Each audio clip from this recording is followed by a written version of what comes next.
मनुष्य का जीवन जितना सत्य है उतना ही बड़ा सत्य उसकी मृत्यु भी है। लेकिन आखिर क्या होता है मृत्यु के बाद, किस प्रकार जीवात्मा यमलोक तक पहुंचती है? यदि आप इसके बारे में जानना चाहते हैं तो आज हम आपको इसके बारे में बताएंगे। तो चलिए जानते हैं क्या होता है मृत्यु के बाद। मृत्यु जीवन का सबसे बड़ा सत्य है।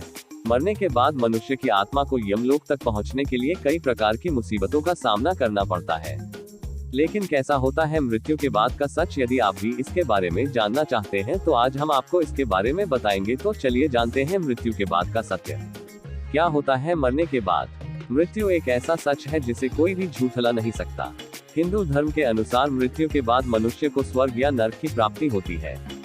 पुराणों के अनुसार जो भी व्यक्ति अच्छे कर्म करता है उसके प्राण हरने देवदूत आते हैं और उसे स्वर्ग ले जाते हैं, जबकि जो मनुष्य जीवन भर बुरे कर्म करता है उसके प्राण हरने यमदूत आते हैं और उसे नरक में ले जाते हैं।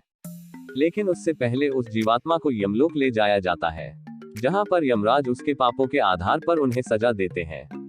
मृत्यु के बाद जीवात्मा किस प्रकार यमलोक जाती है, इसका विवरण गरुड़ पुराण में दिया गया है।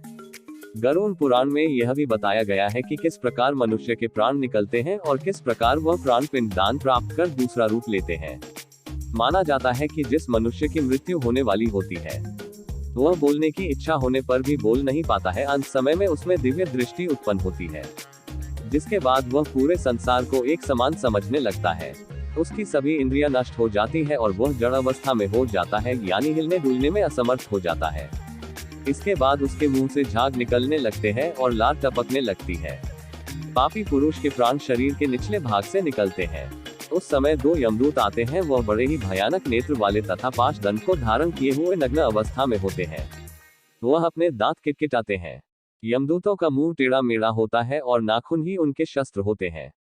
ऐसे भयानक यमराज के यमदूतों को देखकर प्राण मल मूत्र का त्याग करने लग जाता है।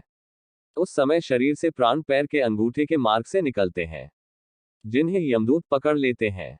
यमराज उस व्यक्ति के प्राणों को पाश गले में बांधकर उसी क्षण यमलोक को ले जाते हैं, जैसे राजा के सैनिक दंडनीय प्राणी को ले जाते हैं। उस पापी जीवात्मा को थकने पर भी आराम नहीं करने दिया जाता। इतना ही नहीं, यमदूत उस पापी आत्मा को यमलोक की यातनाओं के बारे में भी बताते हैं, जिसके बाद वह पापी जीवात्मा अपने पापों के साथ यमलोक में प्रवेश करता है। उसे यमलोक में कुत्तों से कटाया जाता है और गर्म चीजों पर भी चलाया जाता है। वह भूख प्यास से भी तपड़ता है, तब यमदूत उसकी पीठ पर चाबुक मारकर उसे आगे ले जाते हैं। वह आत्मा अंधकार में मार्ग से यमलोक में प्रवेश करती है। गरुड़ पुराण के अनुसार यमलोक 99,000 योजन दूर है, जिसके बाद उसे भयानक नरक यातना दी जाती है। इससे वह जीवात्मा यम की यातना देखकर यम से आज्ञा पाकर कुछ देर के लिए आकाश मार्ग से होती हुई अपने घर को आती है। घर पर आकर वह आत्मा फिर से अपने शरीर में जाने की कोशिश करती है, लेकिन वह आत्मा यमदूतों के पाश से मुक्त नहीं हो पाती। उस जीवात्मा की पिंड दान से भी तृप्ति नहीं मिलती, जिसके बाद वह फिर से यमलोक को जाता है। जिन लोगों के पुत्र आदि पिंड दान नहीं करते हैं वह आत्मा प्रेत योनि में चली जाती है। गरुड़ पुराण के अनुसार 10 दिनों तक पिंड दान अवश्य करना चाहिए। उस पिंड दान के प्रतिदिन 4 भाग हो जाते हैं।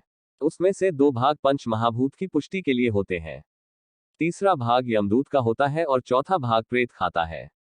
9वें दिन पिंड दान करने से प्रेत का शरीर बनता है। 10वें दिन पिंड दान करने से उस प्रेत को चलने की शक्ति प्राप्त होती है। गरुड़ पुराण के अनुसार शरीर को जलाने के बाद फिर से हाथ के बराबर का शरीर उत्पन्न होता है। वहीं यमलोक के मार्ग में शुभ और अशुभ फल को भोगता है। पहले दिन पिंड दान से सिर, दूसरे दिन पिंड दान से गर्दन, तीसरे दिन हृदय, चौथे दिन के पिंड दान से पीठ, 5वें दिन के पिंड दान से नाभि, 6ठे और 7वें दिन के पिंड दान से कमर और नीचे का भाग, 8वें दिन के पिंड दान से पैर, 9वें और 10वें दिन के पिंड दान से भूख प्यास की प्राप्ति होती है। ऐसे पिंड शरीर को धारण कर भूख प्यास से व्याकुल प्रेत 11वें और 12वें दिन का भोजन करता है।